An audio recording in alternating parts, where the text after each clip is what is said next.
అక్కడ పాప ఇక్కడ అమ్మ కథ. రచన చతుర్వేదుల చెంచు సుబ్బయ్య శర్మ. కథాపఠనం మలవరపు సీతారాం కుమార్.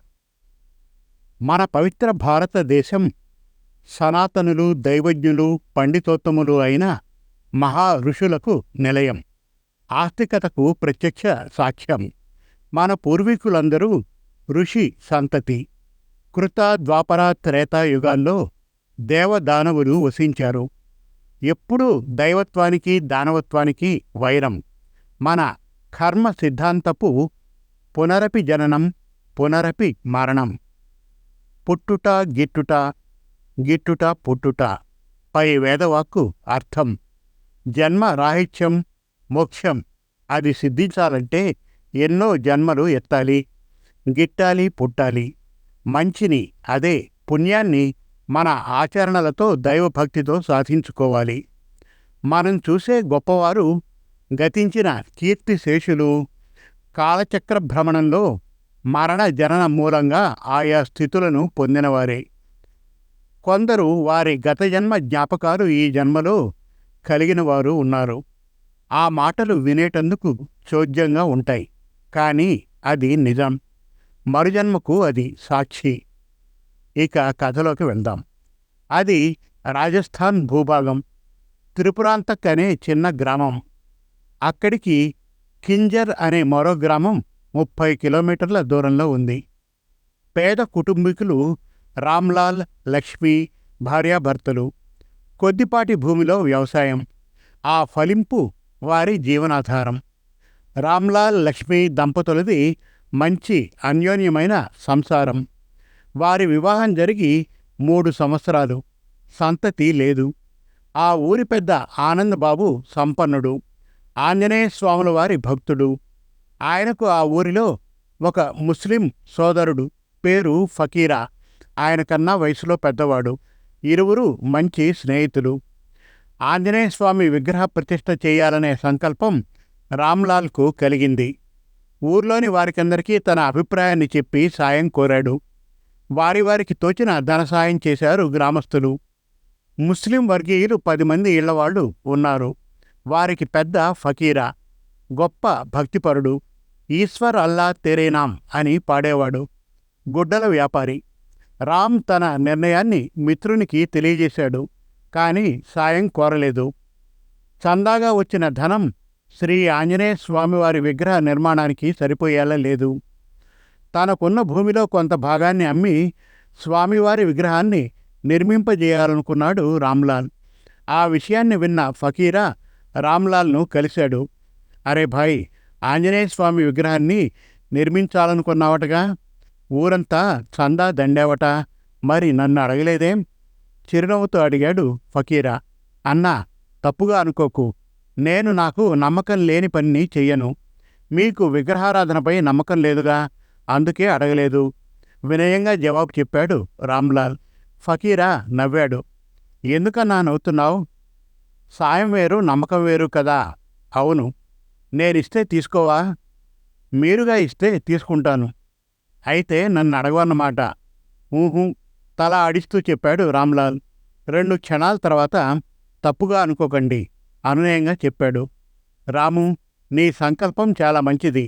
నాకు రామాయణ కథ పూర్తిగా తెలుసు. Pavanasuta Hanumanji great great. చిరంజీవి భయ్యా, నవ్వుతూ చెప్పాడు ఫకీరా. జేబులో నుంచి కొంత సొమ్ము తీసి రామ్లాల్ చేతిలో ఉంచి చిరునవ్వుతో ముందుకు వెళ్ళిపోయాడు. లెక్క పెడితే అది 25,000. 3 మాసాల్లో 40 అడుగుల శ్రీ వీరాంజనేయ స్వామి విగ్రహం ఆకర్షణీయమైన రంగులతో సర్వాంగ సుందరంగా ఊరి గవిడిలో వెలిసింది. మంచి రోజున వేద మంత్రాలతో ఘనంగా స్వామివారి సంప్రోక్షణ నైవేద్యాదులు జరిగాయి. రామ్లాల్ అర్ధాంగి లక్ష్మి నెల తప్పింది. 9 మాసాలు నిండాయి. పాప పుట్టింది. పావని అని పేరు పెట్టారు. పావని ఎంతో అందంగా ఉండేది. ఆ నోట ఈ నోట ఆ మాట పడి ఊర్లోని అమ్మలక్కలు రామ్లాల్ ఇంటికి వచ్చి పావనిని చూసి సంతోషించి మనసారా దీవించి వెళ్ళేవారు.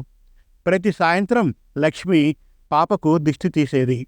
హే పవనసుత, తండ్రి, నా బిడ్డకి నీవే రక్ష. ఆ వీరాంజనేయ స్వామిని మనసారా వేడుకునేది లక్ష్మి. పావని ఆరోగ్యంగా ఉండేది. అల్లరి ఏడుపు ఎప్పుడూ లేదు. బోర్లా పడ్డం, బోసినవ్వులు నవ్వడం, అమ్మా నాన్నల్ని గుర్తుపట్టి కేరింతలు కొట్టడం చేసేది.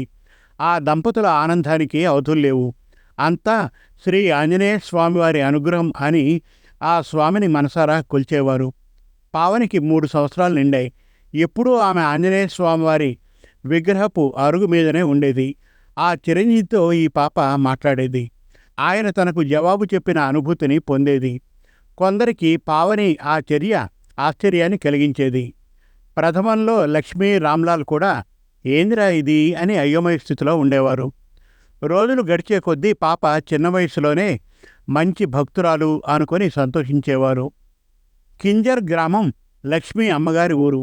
ఆ ఊర్లో రామాలయం ఉంది. తండ్రి రఘునాథన్ ఆ ఆలయ అజమాయిషీకర్త. ప్రతి సంవత్సరం శ్రీరామనవమికి సీతామాత, శ్రీరాముల పూజల్ని, ఉత్సవాన్ని ఘనంగా జరిపించేవాడు. ఆ ఉదయం నుండి సాయంత్రం శ్రీరామచంద్రుని ఊరేగింపు ముగిసి ఆ మాతాపితలు ఆలయానికి చేరే వరకు మంచినీళ్లను కూడా తాక్కుండా ఉపవాసం ఉండేవాడు రఘునందన్. వారి సతీమణి జానకి కూడా అలాగే ఉండేది. రఘునందన్కు లక్ష్మి పెద్ద కూతురు. ఆమె కాక వారికి మరో 2 ఆడసంతానం, అహల్య, సుమతి. వారిరువురు కవల పిల్లలు. లక్ష్మి పుట్టిన 6 సంవత్సరాల్లో వారిరువురు జన్మించారు. పావని పుట్టుక ముందు సంవత్సరం కిందట రఘునందన్ అర్థాంగి జానకి విషజ్వరంతో సరైన వైద్య సదుపాయాలు లేక మరణించింది. అహల్య, సుమతి తల్లి లేని పిల్లలయ్యారు. బంధువులు, హితులు రఘునందన్తో పిల్లలు చిన్నవారు కదా, పెంచి పెద్ద చేయాలి కదా, అందున ఆడపిల్లలకి తల్లి అవసరం, వారికి ఎంతైనా ఉంటుంది, నీవు మరో పెళ్లి చేసుకో అన్నారు. బలవంతం చేశారు, బ్రతిమలాడారు. కానీ రఘునందన్ వారి మాటలను వినిపించుకోలేదు. ఆ పిల్లల్ని సవతి తల్లి సరిగ్గా చూడదని అతని భయం. ఆ కారణం చేత మరో వివాహాన్ని అతను చేసుకోలేదు. తల్లి తండ్రి తానే అయి వారిని పెంచి పెద్ద చేశాడు రఘునంద. జానకి బ్రతికి ఉండగా పుట్టిన కవల పిల్లల వయస్సు 12 సంవత్సరాలు.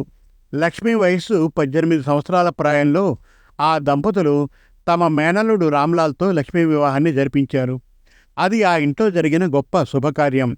ప్రస్తుతంలో అహల్య, సుమతిల వయసు 16 సంవత్సరాలు. వారు +2 చదువుతున్నారు. ప్రతి సంవత్సరం తాము జరిపించే శ్రీరామనవమి ఉత్సవానికి రఘునందన్ తన అల్లుడు రామ్లాల్, కూతురు లక్ష్మి, మనవరాలు పావనీలను ఆహ్వానించారు. అప్పటికి వారు ఆ ఊరికి వచ్చి 1 సంవత్సరం గడిచింది. ఇంటికి వచ్చిన బావ, అక్కలను అహల్య, సుమతీలు ఎంతో ఆదరంగా ఆహ్వానించారు. చిన్నారి పావనిని ఎత్తుకొని ముద్దురాడారు. పావని అహల్య చేతుల నుండి కిందికి జారింది. ఆమె కళ్ళల్లో కన్నీరు. అహల్య, సుమతీలు భయపడ్డారు. పావని ఏడుపుకు కారణం తెలియని వారు ఆశ్చర్యపోయారు. తమ అక్క లక్ష్మిని పిలిచారు. లక్ష్మి వారిని సమీపించింది. పావని వేగంగా ఆ ఇంటిని, వెనుక పెరటి భాగాన్ని కన్నీటితో వేగంగా తిరిగింది. పొంగి వచ్చిన ఏడుపుతో భోరన ఏడుస్తూ ఉంది పావని. అందరికీ ఎంతో ఆశ్చర్యం కలిగింది. బిడ్డకు ఏమైందనే ఆవేదన. పావని రఘునందనను సమీపించింది ఏడుస్తూ. ఏమయ్యా, నన్ను మర్చిపోయావా? ఎలా ఉన్నావు? నేను నీ జానకిని, నీ జానకిని. రఘునందన చేతులు పట్టుకొని భోరన ఏడ్చింది పావని. అందరి పరిస్థితి అయోమయం. జానకి, జానకి. రఘునందన పెదాలు అప్రయత్నంగా పలికాయి. పావని అహల్య, సుమతీలను సమీపించింది. వారి చేతుల్ని తన చేతుల్లోకి తీసుకుంది. ఏమ్మా అహల్య, సుమతి, ఎలా ఉన్నారా? మీ నాన్న మిమ్మల్ని బాగా చూసుకుంటున్నాడా? దీనంగా కన్నీటితో అడిగింది. అహల్య, సుమతీలకు అయోమయ పరిస్థితి. వారి నయనాల్లో కన్నీరు. అప్పటికి పెద్దవారైన రఘునందన్కు, రామ్లాల్, లక్ష్మీలకు విషయం అర్థమైంది. ఈ పావని ఎవరో కాదు, చనిపోయిన నా భార్య లక్ష్మి అనుకున్నాడు రఘునందన్. నా కూతురు పావని ఎవరో కాదు, నా లక్ష్మీ తల్లి, మా అత్తయ్య అనుకున్నాడు రామ్లాల్. నా కూతురు పావని నాకు జన్మనిచ్చిన తల్లి అనుకుంది లక్ష్మి. రఘునందన్ వేగంగా ఇంటి నుండి బయటకు నడిచాడు. తన పక్క ఇంట్లో ఉన్న డాక్టర్ లక్ష్మణ్జీకి విషయాన్ని చెప్పాడు. లక్ష్మణ్జీ ఆశ్చర్యపోయాడు. తన మందుల సంచిని చేతికి తీసుకొని, పదండి, నేను పాపను చూస్తాను అన్నాడు అయోమయ స్థితిలో. ఇరువురు రఘునందన ఇంట్లోకి వచ్చారు. పావని తన ఇరువురు కూతుళ్లను ఏం చదువుతున్నారని అడిగింది. అమ్మా, మీరిరువురు బాగా చదువుకోవాలి. పెద్ద చదువులు చదవాలి, గొప్పవారు కావాలి, మీ నాన్నను బాగా చూసుకోవాలి దీనంగా కన్నీటితో చెప్పింది. ఇంట్లోకి వచ్చిన డాక్టర్ లక్ష్మణ్జీ ఆ మాటలను విన్నాడు.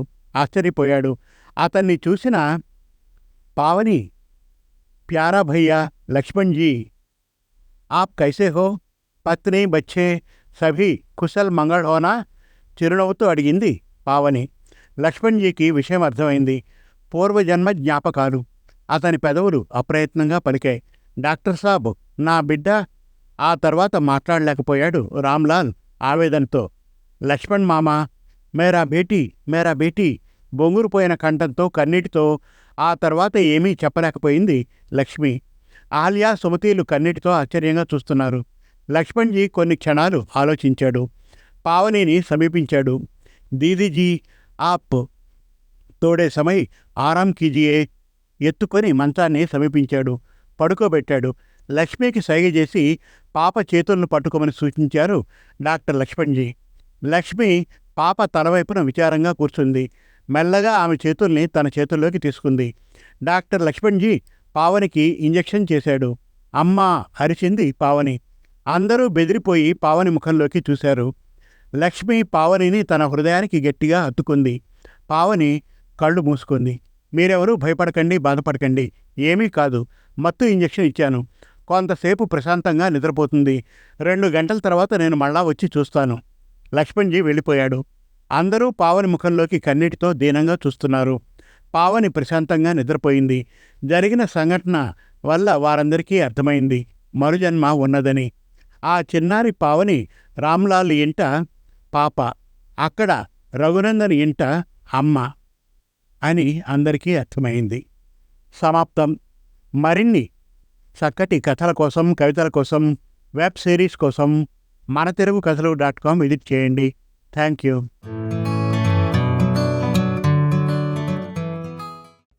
మీరు మెచ్చే చక్కటి తెలుగు కథలను స్పష్టమైన ఉచ్చారణతో, వినాలనిపించే గాత్రంతో మనతెలుగుకథలు.com వారి యూట్యూబ్ ఛానల్లో పూర్తి ఉచితంగా వినండి, చూడండి. మనతెలుగుకథలు.com వారి యూట్యూబ్ ఛానల్ను ఈరోజే ఉచితంగా సబ్స్క్రైబ్ చేయండి. ఎంపిక చేసిన చక్కటి కథలను వీణుల విందుగా వినండి. వందల కొద్దీ మంచి కథలను రచయితల వారీగా పొందుపరిచాము. మరుగున పడుతున్న తెలుగు కథలను మీ ముందుకు తెస్తున్న మా ప్రయత్నానికి సహకరించండి. ధన్యవాదాలు.